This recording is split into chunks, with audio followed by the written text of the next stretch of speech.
एक बार फिर से आप सभी का गांव कनेक्शन में स्वागत है। और आज हमारे साथ हैं खास मेहमान स्वतंत्र देव जी, जो कि कैबिनेट मंत्री हैं जल शक्ति मंत्रालय उत्तर प्रदेश के। जी स्वतंत्र देव जी, आपका बहुत बहुत स्वागत है। तो आप गांव से हैं, आपकी शुरुआत गांव से हुई, तो ज़रा अपने बारे में बताइए कैसे शुरुआत हुई। देखिए, जन्म तो मिर्ज़ापुर हुआ, जी गांव में। कक्षा 8 तक की शिक्षा गांव में हुई, मिर्ज़ापुर में। लेकिन कक्षा 9 से मैं कालपी में चला गया, बुंदेलखंड में। फिर बीएससी शिक्षा, अलग भाषा, अलग भेष, खान पान अलग बुंदेलखंड का। यहाँ लोग चावल पसंद करते थे, वहाँ रोटी ही सब्जी बनती थी। और अलग रहते हुए भी संघ के संपर्क में 86 में आने के बाद एक जीवन में आमूलचूल परिवर्तन हुआ। प्रथम वर्ष, द्वितीय वर्ष, जब तृतीय वर्ष हम लोगों ने किया संघ का नागपुर में, तो एक आमूलचूल परिवर्तन आया। फिर बदलने लगा जीवन। फिर संघ का प्रचारक, विद्यार्थी परिषद का संगठन मंत्री, फिर युवा मोर्चा, बीजेपी, यहाँ तक की यात्रा शुरू हुई, मतलब वहाँ हुई। तो कहा जाए जीवन बहुत संघर्ष का रहा। संघर्ष का मतलब जो अनुभव है बहुत कठिन अनुभव है। मतलब प्रचार के जीवन में मैंने माधवगढ़ का विस्तारक था, तो 3 घर भोजन पूछने वाले थे। यदि 3 घर भोजन नहीं पूछे तो फिर नीम की पत्ती, शीशम की पत्तियों, पगडंडियों पर बैलगाड़ी का रास्ता रहता था और गैंग जबरदस्त रहते थे। यानी भिंड मुरैना का मार्ग था और माधवगढ़ लगभग 50, 60, 70 गैंग रहते थे उस समय। एक डकैतों का, बीपी सिंह यहाँ मुख्यमंत्री थे, अर्जुन सिंह मध्य प्रदेश के उस समय मुख्यमंत्री थे। एक उस बीच में हम लोग जाते थे, तो एक आध घर कोई भोजन देने वाला रहता था। गांव में शाखा लगाना, और 35-35, 30-30 किलोमीटर साइकिलों से हम लोग राउंड मांगते थे। तो एक अलग अलग आनंद था। तो भोजन भी, मान लो ये स्थिति कभी आती थी कि भोजन नहीं मिलता था, तो कठिन परिस्थितियों में फिर कानपुर में रहा। तो कानपुर में तो एक बार ऐसा अनुभव आया कि एक स्वयंसेवक ने आमंत्रित किया घर पर भोजन करने को। तो उसका पिता आया तो बोला कि ये तुम लोगों के दोस्त कैसे हो सकते हैं। हमारे साथ 2 आज भी वो बड़े पदाधिकारी हैं बीजेपी में, वो भी दोनों हमारे साथ भोजन पर थे। लेकिन वो भोजन जैसा थाली आई, उसके पिता आए तो हम लोगों को थाली से उठा दिया कि ये तुम्हारे मित्र कैसे हो सकते हैं, यानी इतने बड़े बड़े लोग हैं। जब उसको पता चला बाद में कि माननीय वरिष्ठ साहब के आवास में लोग रहते हैं, कार्यालय था, वरिष्ठ नरेंद्र सिंह जी हमारे संचालक थे, बहुत सम्मानित व्यक्ति थे, उन्हीं की आवास था कार्यालय। तब उसको पता चला कि ये लोग वहाँ रहते हैं, तो 3 दिन बाद भोजन पर वो स्वयं बुलाया। तो ये इस परिस्थितियों से गुजरे हम लोग, और आज मैं भारतीय जनता पार्टी का प्रदेश अध्यक्ष रहा, आज यहाँ है। तो वो बहुत से कठिन परिस्थितियों का एक अनुभव है, संघर्ष है, आंदोलन है, सभी का अनुभव है। आज मैं यहाँ पर हूँ। हाँ, तो जैसे आपने शुरू में ही बताया था, मिर्ज़ापुर से फिर जालौन कालपी आए, तो गांव तो कितना जैसे आपने बताया उधर चावल खाते इधर, तो उसके बारे में ज़रा बचपन का, स्कूलिंग का। देखिए, स्कूलिंग तो स्कूल हम लोग जाते थे गांव में, और उस समय का माहौल दूसरा रहता था गांव का। अब बहुत परिवर्तन, आमूलचूल परिवर्तन है। हाँ, पहले गांव में संघर्ष होता था, ये सब होता, अब तो बहुत परिवर्तन आ गया है। और बुंदेलखंड आने में भी हम सेट हो गए बुंदेलखंड में, और फिर शादी भी बुंदेलखंड में ही हुई, गुरसराय झांसी जिले में। फिर उसके बाद शादी होने के बाद, संघ के जीवन से वापस आने के बाद, फिर राजनीतिक क्षेत्र में आना हुआ। बुंदेलखंड का प्रभारी, फिर प्रदेश अध्यक्ष युवा मोर्चा, बीजेपी का प्रदेश अध्यक्ष।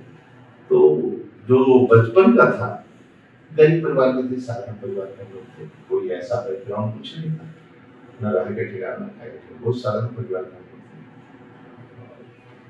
थे। एक सम्मान अद्वितीय आदमी, पूरे लोग सामाजिक, मतलब लोग मानते हैं, लोग जानते हैं, जिसके कारण यात्रा इतनी लंबी, इसमें संघ और भारतीय जनता पार्टी के बहुत योगदान है, जिसके कारण लोग यहाँ पहुंचे। जी, अभी एक आपके पास बहुत अहम मंत्रालय है, जल शक्ति मंत्रालय।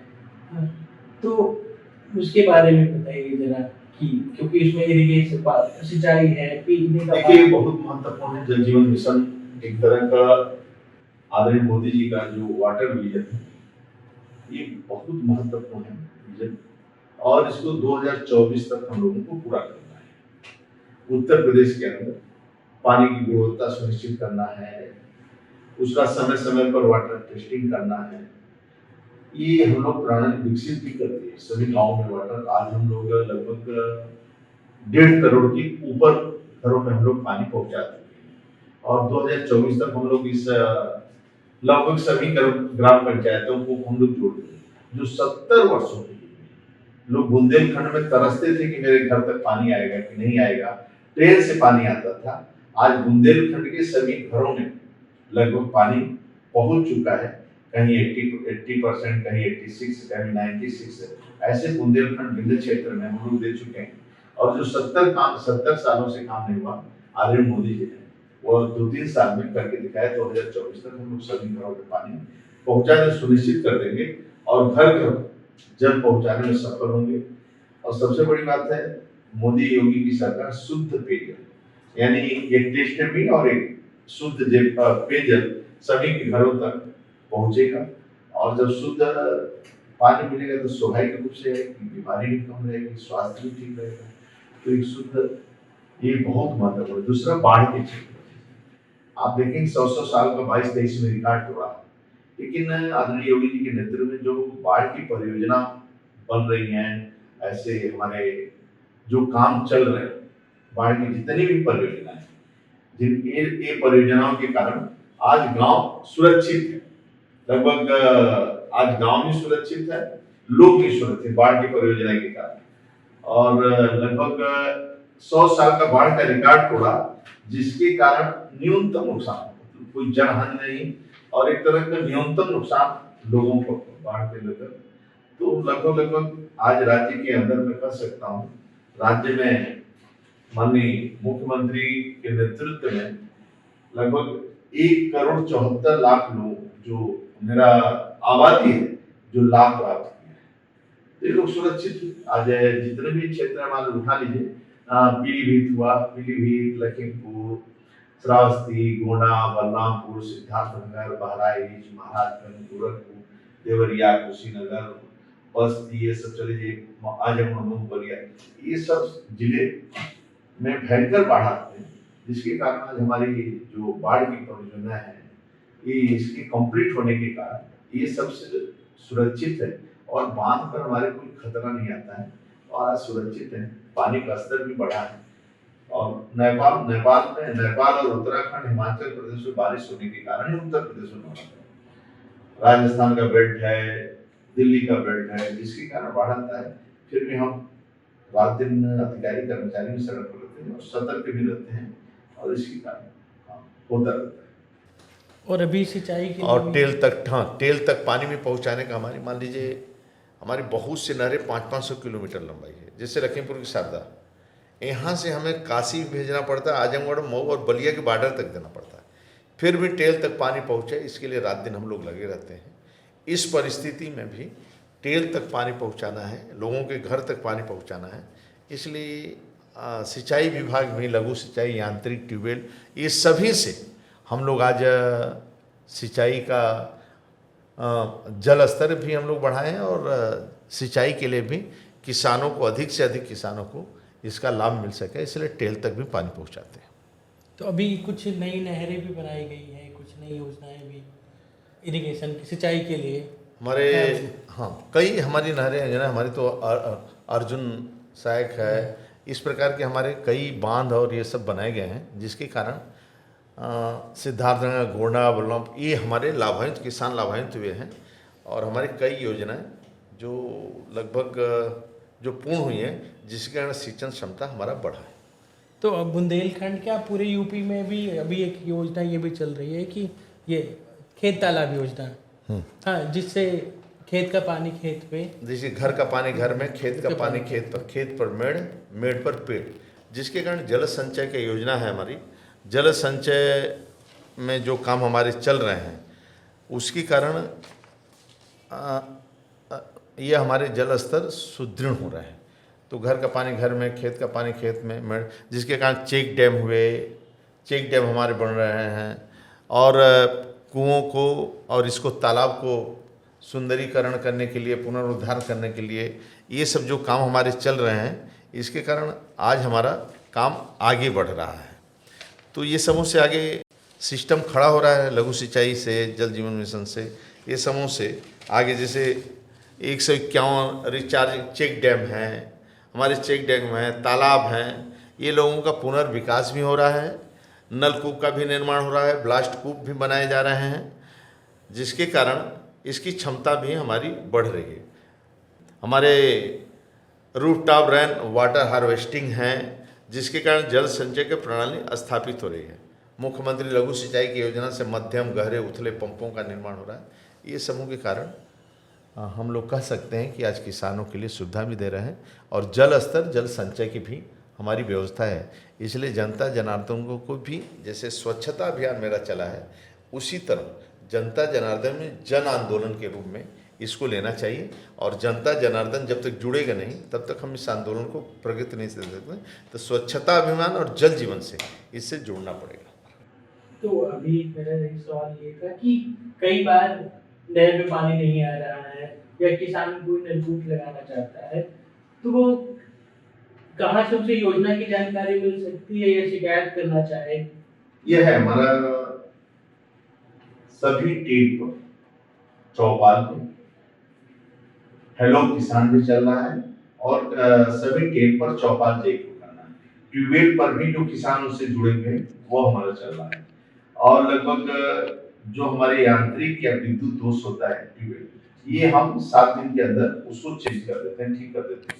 इसलिए सभी ट्यूबवेल और हमारे ये सब ऑनलाइन सिस्टम है। स्वयं फोन हेलो किसान से सभी हमारे एक्सीएन चीफ ये फोन भी करते हैं किसानों को, और जो भी समस्या रहती है उस समस्या का हम समाधान करते हैं।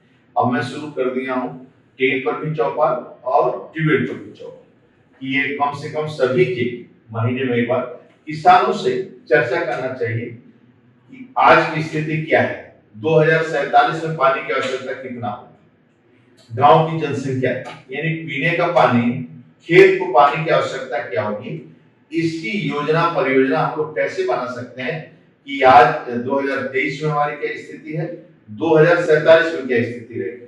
तो उस समय हम लोग पानी पीने के लिए और खेत के लिए पानी कैसे उपलब्ध करवा सकते हैं। इसलिए हमारे सामने जल संचय, एक तो वृक्षों का पानी, एक जमीन का पानी, एक बरसात का पानी, इन 3 जगह से।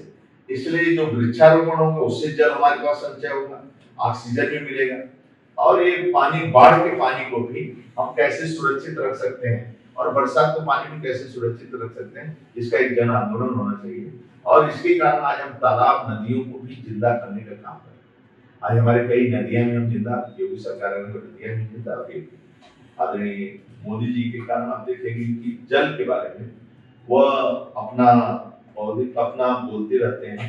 और आज जमीन के उत्तर, जैसे स्वच्छता अभियान उन्होंने शुरू किया 80 घाट पर, आज पूरा देश स्वच्छता स्वीकार कर रहा है। उसी तरह जल जीवन मिशन ये महत्वपूर्ण काम है।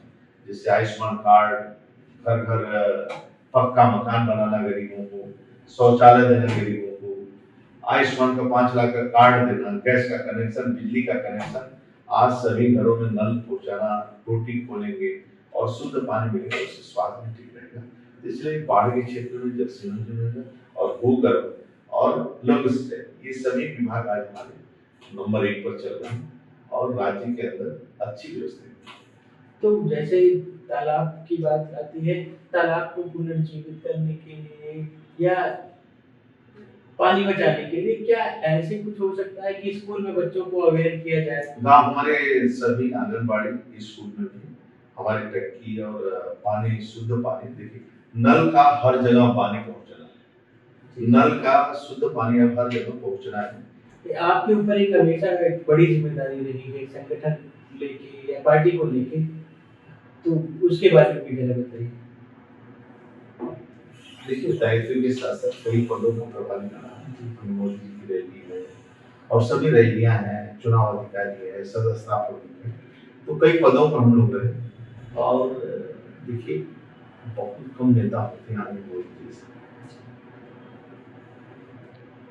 परिवार के लिए चिंता करते हैं, गरीब परिवार की उन्हीं गरीबों को दर्द को समझ सकते हैं। एक गरीब को संपूर्ण सुविधा देती है, आवश्यकता अनुसार उसकी जरूरत क्या है, प्रधानमंत्री बीमा योजना, किसी कूड़ा उठाने वाली महिला को दुर्घटना जो हो गया तो 2 लाख बच्चे, जो छोटी छोटी है, जो आत्मनिर्भर वैश्विक महामारी में, कोरोना जैसे वैश्विक महामारी में रेहड़ी पटरी वालों को 10,000 रुपया देना, फिर 10,000 जमा कर दे तो 20,000 देना, 20,000 जमा 50,000 देना, अपनी आर्थिक स्थिति सुदृढ़ कर से बिजनेस कर सके। कोरोना में जो पीट गए, जो इस प्रकार के उनकी बिजनेस चौपट हो गई, उनको फिर से आत्मनिर्भर बनना, अपने पैरों पर खड़ा है। उत्तर प्रदेश के अंदर आज मोदी जी ने इसकी बहुत कुछ, और कोरोना में वैश्विक महामारी में गरीबों आज तक भोजन फ्री में देना और उनका पूरी चिंता करना, ये सभी उनके बच्चों को पढ़ाना, जो मृतक हो गए उनके बच्चों को उनकी व्यवस्था करना। इसलिए कठिन परिस्थितियों में दोनों सरकार खड़ी है आदरणीय मोदी जी की, इसके कारण और उनकी रैलियां और ये सब एक आकर्षण रहता है। और भारतीय जनता पार्टी के कार्यकर्ता एक मिशन के लिए काम करते हैं, राजनीतिक व्यापार नहीं है, मिशन। उसका सपना है मेरी माँ उच्च स्थान पर बैठी, जो पूरी दुनिया को दिशा दे, और पंक्ति के अंतिम व्यक्ति को मान मिले, सम्मान मिले, भोजन मिले, कुछ ये काम आदरणीय मोदी जी शिक्षा, चिकित्सा सब फ्री करते जा रहे हैं। आज सभी को छात्रवृत्ति तो लोगों को फ्री करते जा रहे हैं, और दलित समाज से और आदिवासी समाज से और उच्च पद पर भी लोग बैठे। आदरणीय रामनाथ कोविंद जी आदिवासी भवन के राष्ट्रपति के पद पर, और 10 लाख से 1 करोड़ इन समाजों को बिजनेस और व्यापार करने में मतलब धन मिलता, बैंक से अकाउंट मिल रहा है। तो आर्थिक में, सामाजिक भी, राजनीतिक भी यदि कोई चिंता कर रहा है तो भारतीय जनता पार्टी चिंता कर रही है, और सभी समाज को एक साथ लेकर आगे बढ़ने के लिए काम कर रहा है तो भारतीय जनता पार्टी कर रही है। आज हम लोग सत्ता में, सभी कार्यकर्ताओं की परिश्रम और पराकाष्ठा, जनता जनार्दन का आशीर्वाद के कारण हम सत्ता में, और भारतीय जनता पार्टी सत्ता में आती है तो गरीबों की सेवा करती है, गरीबों के कल्याण के लिए काम करती है। इसीलिए आप देखेंगे युवा बड़े पैमाने पर बीजेपी से जुड़ता है। तो आज युवाओं के सामने एक मिशन है कि 2047 कैसा होगा। तो जिस देश के युवा ज्ञानी होंगे, ईमानदार होंगे, पढ़े लिखे होंगे और मातृभूमि से प्यार करेंगे, जातिवाद, क्षेत्रवाद, व्यक्तिवाद, परिवारवाद, वंशवाद से ऊपर उठ, जो स्वामी विवेकानंद जी की सोच थी, छत्रपति शिवाजी महाराज की सोच थी, महाराणा प्रताप की सोच थी, ये संतों ऋषियों अच्छे अच्छे जो लोगों की सोच थी, पंडित दीनदयाल उपाध्याय की सोच थी, तो जो लोगों ने तप किया है, तपस्या किया है, अब युवा उस रास्ते पर आगे बढ़ा है। तो आज के युवा भले लोग समझते हों ये भौतिक जीवन नहीं, मुझे एक युवा मिला बरसाना में एक बार, उस युवा की सोच बता रहा हूँ, फरीदाबाद से था। उसने कहा अंकल क्या रखा है अच्छे अच्छे पक्के थाली में, अच्छे अच्छे थाली में भोजन, अच्छे अच्छे कपड़े पहनने से, बड़े बड़े महलों में रहने से, अच्छी अच्छी गाड़ी ऊपर घूमने से। उस बच्चे की सोच में बता रहा हूँ। ठाकुर जी को लिया था, कहा बस राधा रानी का हमारे ठाकुर जी को दर्शन हो जाए इसलिए मैं बरसाना आया। तो एक बच्चा क्या सोचता है। तो आज के युवा इस देश के बारे में मातृभूमि कर, इसी काम तो आदरणीय मोदी जी के साथ वो खड़ा है। तो उसको लग रहा है कि 2047 में पूरी दुनिया को दिशा दें और सभी क्षेत्रों में नंबर 1 होंगे। हमारी आर्थिक स्थिति, बाकी स्थिति नंबर 2 है, इसलिए बड़े पैमाने पर युवा बीजेपी से जुड़ रहा है। और राजनीति में भी युवाओं को आना चाहिए। नौकरी करना, बिजनेस करना ये सब ठीक है, चलेगा, लेकिन राजनीति में बड़े पैमाने पर, क्योंकि भारतीय जनता पार्टी वंशवाद की पार्टी नहीं है, एक युवा को ही देश चलाना है। तो उसको भारतीय जनता पार्टी से भी जुड़ना चाहिए, सक्रिय राजनीति में जुड़ना चाहिए, पढ़े लिखे लोगों को आना चाहिए। और आज भारतीय जनता पार्टी के ही पढ़े लिखे लोग हैं, अच्छे अच्छे नेतृत्व करता है। कांग्रेस उसका के पास तो है ही नहीं, वंशवाद की पार्टियां हैं, इसलिए भारतीय जनता पार्टी के लोग को आकर्षित। संगठन से जुड़ने के बाद आपको मंत्रालय मिला है और आप ट्रांसपोर्ट मिनिस्टर भी रहे, तो उसके बारे में क्या शुरू से रहा है कि जिस दायित्व पर बैठा उसको दिल से लेना और ईमानदारी से उस विभाग चलाना। तो नई सरकार बनी थी, परिवहन का मंत्रालय स्वतंत्र प्रभार मिला था, तो जो लीकेज रहते हैं भ्रष्टाचार के वो धीरे धीरे बंद करता है। तो अपने आप विभाग के कर्मचारी समर्पण भाव से परिश्रम करता है और विभाग के कर्मचारी यदि समर्पण भाव से लग गया तो स्वाभाविक वो विभाग नंबर 1 आ जाएगा, कोई उसको नहीं करेगा। विभाग के कर्मचारियों को एहसास होना चाहिए कि विभाग मेरा है और इस विभाग की मजबूती के कारण मेरा पेट और मेरे बच्चों का फीस जमा होता है। तो विभाग के स्टाफ, कर्मचारी, नीचे से ऊपर तक अधिकारी लोगों ने तय कर लिया तो विभाग ईमानदारी से चलेगा और ईमानदारी से विभाग चलेगा तो विभाग अपने आप एक नंबर आ जाएगा, नंबर 1 आ जाता है। तो यही प्रेरणा में देता है, जो संघ से सीखा हूँ, जो विद्यार्थी परिषद, जो बीजेपी में रहकर सीखा हूँ, वही मैं अधिकारियों के बीच वो विषय रखता हूँ कि भाई विभाग इसलिए नहीं है, विभाग को यदि हम लोग लूटेंगे तो खोखला हो जाएगा। ये विभाग इसलिए बना है गरीबों की सेवा करने के लिए। मानो आज सिंचाई विभाग है तो ये इसलिए बना है कि टेल तक पानी पहुंचाने के लिए, गले तक पानी पहुंचाने के लिए। तो ये पानी कैसे पहुंचे ये मेरा प्रथम कर्तव्य और दायित्व। इसीलिए विभाग के सभी स्टाफों को रात दिन परिश्रम की पराकाष्ठा करना पड़ेगा कि नहर की सफाई ठीक रहे, टेल तक पानी जाए, पाइपलाइन बिछे और पाइपलाइन जो बिछे अच्छी क्वालिटी का होना चाहिए, मानक के आधार पर होना चाहिए, उसमें किसी प्रकार की समझौता नहीं होना चाहिए। क्योंकि ये गले में पानी जाएगा, शुद्ध पानी जाएगा तभी वो बीमारी से मुक्त होगी। इसलिए जिस दायित्व पर हम लोग बैठते हैं और जहाँ बैठते हैं उसको अपने महापुरुषों, बाकी लोगों का जो कर्तव्य है उससे अवगत हम लोग कराते हैं। क्योंकि लोगों ने इस देश और मातृभूमि के लिए जीवन दिया है। किसके लिए दिया? हम लोग सुरक्षित हैं इसीलिए तो जीवन दिया। उसके परिवार का कोई सदस्य तो आज नेता तो नहीं ना है, न कुछ है, इसलिए थोड़ा दिया है जीवन की आप जाकर विभाग को चौपट कर दीजिए। तो विभाग में बैठने के बाद उस विभाग अब कैसे हो, उस विभाग का सम्मान कैसे बढ़े, यही करना है। तो विभाग के जब अधिकारी परिश्रम की पराकाष्ठा करते हैं तो विभाग का सम्मान बढ़ता है। विभाग का सम्मान बढ़ता है तो अपने आप एक गरीब की खुशहाली बढ़ती है, गरीब की खुशहाली होती है और गरीब की खुशहाली से हम सबको दुआ मिलता है, हम लोगों को दुआ मिलता है जिसके कारण खुशहाली होती है। बहुत बहुत शुक्रिया आपका सुमन देव जी, आज गांव कनेक्शन में आज हमारे साथ जुड़े। जी धन्यवाद।